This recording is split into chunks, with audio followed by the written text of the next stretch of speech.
வணக்கம் உறவுகளே. தமிழ்நாட்டில் காமராஜர் முதலமைச்சராக இருந்த பொழுது அவருக்கு பாதுகாப்புக்காக அவர் செல்லும் பொழுது முன்னாலும் பின்னாலும் 4-5 காவல் வாகனங்கள் சைரனுடன் சென்றதாம்.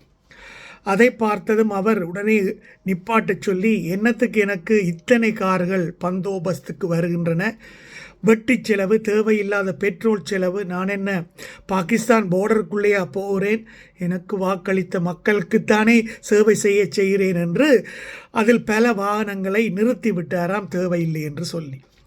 இப்படியான தலைவர்கள் வாழ்ந்த நாடு தமிழ்நாடு. இன்று ஜோசப் விஜய் அவர்கள் முதலமைச்சராக இருக்கிறார். அவரையும் எளிமையான முதலமைச்சர் என்று சொல்லி பல பேர் கூவிக்கொண்டு இருக்கிறார்கள்.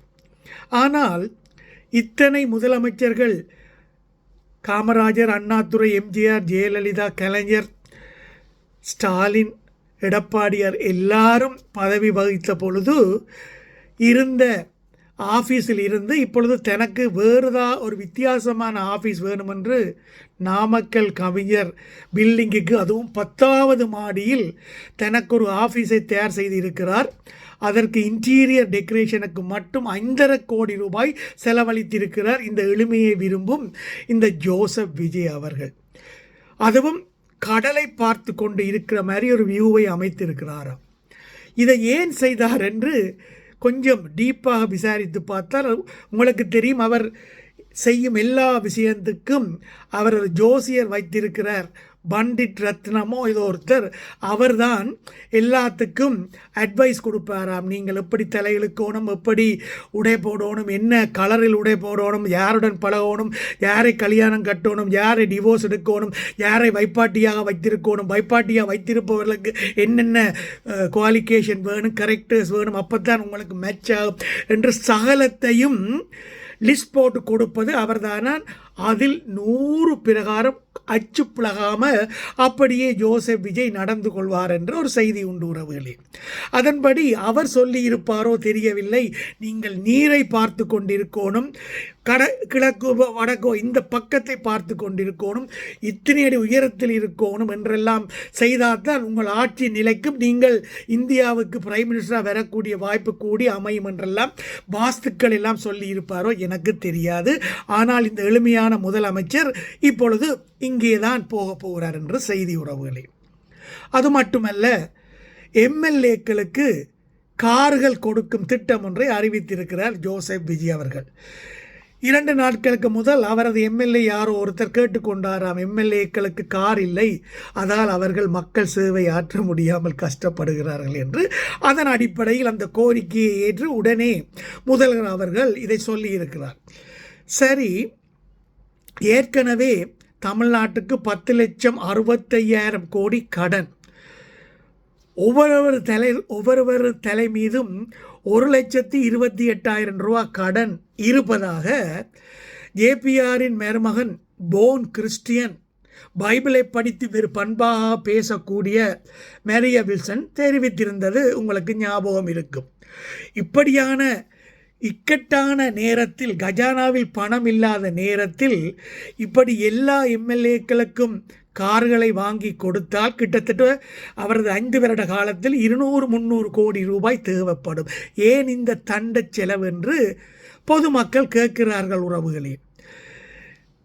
ஏற்கனவே கார்கள் இல்லாத ஒரு சில எம்எல்ஏகளுக்கு காரை கொடுத்தால் அதை ஏற்றுக்கொள்ளலாம்.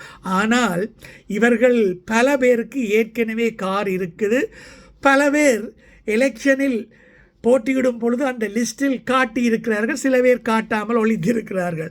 இதில் என்னென்றால் ஆதவ் அர்ஜுனாவே எத்தனை கார்கள், அவருக்கு 10-15 கார்கள் இருக்கிறது, ஆனால் அவரோ 1-2 காரைத்தான் காட்டி இருக்கிறாராம்.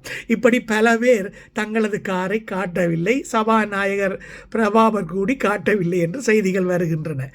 இப்படி ஏற்கனவே 4-5 கார்கள், ஃபாரின் கார்கள் எல்லாம் வைத்திருப்பவர்களுக்கும் மக்கள் வரிப்பணத்தில் மீண்டும் கார்களை வேண்டி கொடுப்பது எந்த விதத்தில் நியாயம் உறவுகளே? விவசாய கடன், கல்வி கடன், மகளிர் கடன், விவசாயத்துக்கு உரத்துக்கு பணம், பள்ளிகள் சீரமைக்க பணம் இல்லை, ஏரிகளை தூர்வாக்க பணம் இல்லை, வக்கில்லை துப்பில்லை, இதெல்லாம் உங்களால் செய்ய முடியாது. எத்தனையோ தேர்தல் வாக்குறுதிகளை நிறைவேற்றுவதற்கு வக்கில்லை துப்பில்லை உங்களுக்கு. அப்படி இருக்கேக்க என்ன டேஷுக்கு இந்த எம்எல்ஏக்களுக்கு கார் திட்டத்தை கொண்டு வாரீர்கள் என்று பொதுமக்கள் கேட்கிறார்கள். உறவுகளே, இப்படி எளிமையான முதலமைச்சர் மக்களுக்காகத்தான் பாடுபடுவார் என்றால் என்ன டேஷுக்கு உங்களுக்கு 5,500 கோடி ரூபாய்க்கு இன்டர்னல் டெக்கரேஷன் வேண்டி இருக்கிறது என்று மக்கள் கேட்கிறார்கள். உறவுகளே, உங்களுக்கு தெரியும், ஏற்கனவே எம்எல்ஏக்களுக்கு 1,05,000 ரூபா சம்பளம், அதை விட 25,000 ரூபா தொகுதிப்படி இருக்கிறது. அலபேசிக் என்று 7,500 ரூபா, மந்த்லி அலவன்ஸ் 10,000 ரூபா, போஸ்டேஜுக்கு 2,500 ரூபா, இப்படி பல சலுகைகள் இருக்கின்றன. உறவுகளே, அதை விட பஸ் ட்ரெயினில் எல்லாம் அவர்களுக்கு ட்ராவலிங்குக்கு ஃப்ரீ இருக்கிறது. டோல்கேட்டில் அவர்கள் பணம் செலுத்த தேவையில்லை. இப்படி எத்தனையோ வசதிகள் இருக்கும் இந்த எம்எல்ஏக்களுக்கு. என்னத்துக்கு இப்போ மக்களின் வரி பணத்தில் கார் வேண்டி கொடுக்கிறீர்கள் என்ற கேள்வி நியாயமானது தானே உறவுகளே? 34 அமைச்சர்களுக்கு மேல் இருக்கிறார்கள். அவர்களுக்கு ஏற்கனவே இனோவோ கார் அறிவித்தாகிவிட்டது. ஓகே, அதை கூடி நாங்கள் ஏற்றுக்கொள்வோம். இப்படி தேவையில்லாத தண்ட செலவுகளை அறிவிக்கிறதுக்கு பதிலாக மக்களுக்கு தேவையான எத்தனையோ நலத்திட்டங்களுக்கு பணத்தை ஒதுக்கீடு செய்யலாம் தானே.